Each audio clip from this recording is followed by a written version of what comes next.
सर्वोच्च न्यायालय का धन्यवाद करना चाहते हैं कि उन्होंने इस तानाशाही के अंधकार युग में दिल्ली के मुख्यमंत्री अरविंद केजरीवाल को अंतरिम बेल दे करके एक उजाले की रोशनी जलाई है।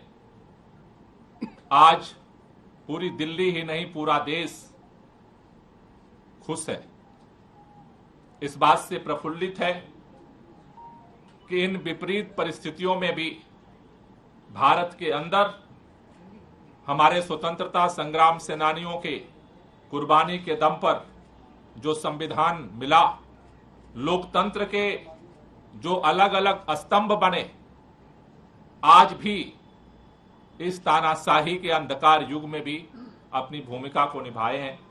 इसके लिए तहे दिल से बहुत बहुत शुक्रिया। ये सत्य की जीत हुई है, क्योंकि जिस तरह से बिना किसी सबूत के, बिना किसी एफआईआर के, जिस तरह से अचानक उठा करके मुख्यमंत्री जी को जेल में डाला गया, आज सुप्रीम कोर्ट के अंतरिम बेल मिलने से एक बात साबित हुई है कि आज सत्य की जीत हुई है और लोगों में एक उम्मीद की किरण बंधी है। मैं पूरे दिल्ली के लोगों से, देश के लोगों से एक ही बात कहना चाहता हूं कि जो इस देश के अंदर हम सब ने मिलकर के लोकतांत्रिक तरीके से, संवैधानिक तरीके से, वोट की ताकत से इस देश से तानाशाही को खत्म करने का, संविधान को बचाने का, लोकतंत्र को बचाने का जो अभियान चलाया है, अरविंद केजरीवाल जी के बाहर आने से ये और मजबूत होगा। पूरा देश मिलकर के इस लड़ाई को लड़ेगा और इस देश के अंदर लोकतंत्र को और संविधान को बचा करके इस देश को और मजबूत करेगा।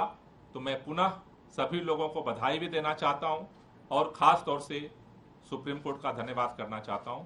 मैं चाहूंगा कि आतिशी जी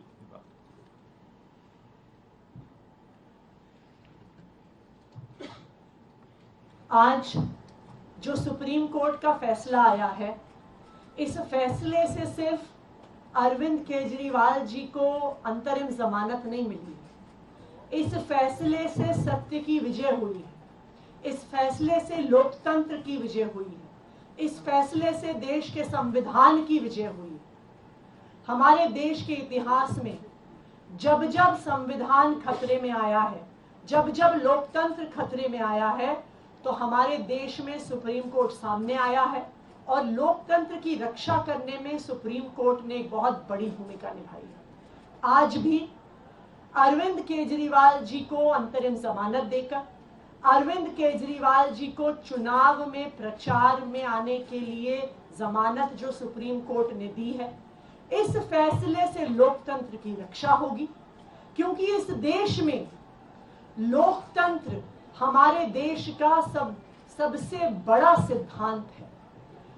लोकतंत्र में चुनाव, फ्री एंड फेयर इलेक्शंस हमारे संविधान की नींव है कि हर व्यक्ति को बराबरी का अधिकार है चुनने का। आज इस देश में एक तानाशाही की सरकार है, एक सरकार जो विपक्ष को खत्म करने की कोशिश कर रही है, एक सरकार जो लोकतंत्र को खत्म करने की कोशिश कर रही है और एक सरकार जो आज देश के संविधान को खत्म करने की कोशिश कर रही है। लेकिन इस तानाशाही का अंत होगा और 2024 के ही इस चुनाव में होगा। और मैं एक बार फिर सुप्रीम कोर्ट का धन्यवाद करना चाहती हूं सामने आकर लोकतंत्र को बचाने के लिए। और मैं इस देश के लोगों से अपील करना चाहती हूं कि इस देश को, अपने लोकतंत्र को और अपने संविधान को बचाने के लिए ये आखिरी मौका है। इसलिए हम सब की जिम्मेदारी है कि हम सबको मिलकर अपनी वोट की ताकत से इस तानाशाही को खत्म करना है। धन्यवाद। Saurabh.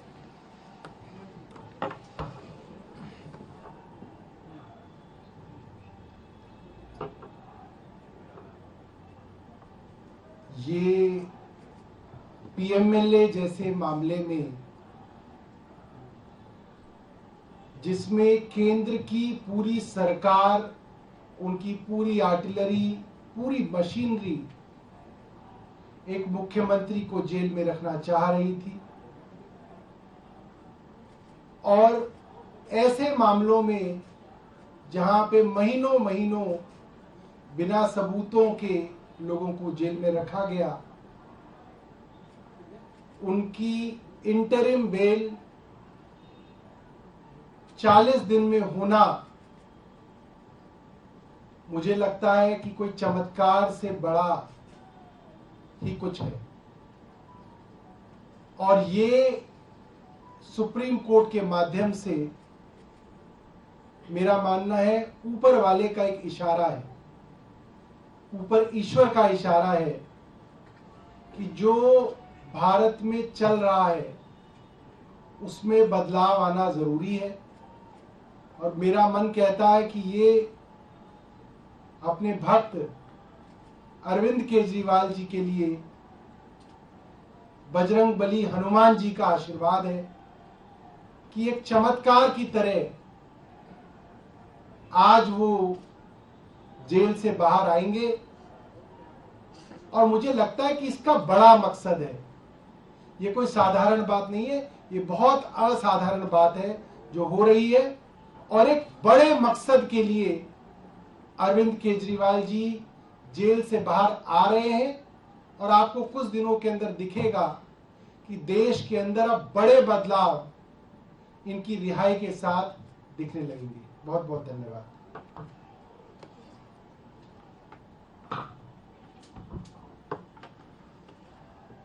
We are extremely grateful to the Supreme Court for upholding the democracy in the country today.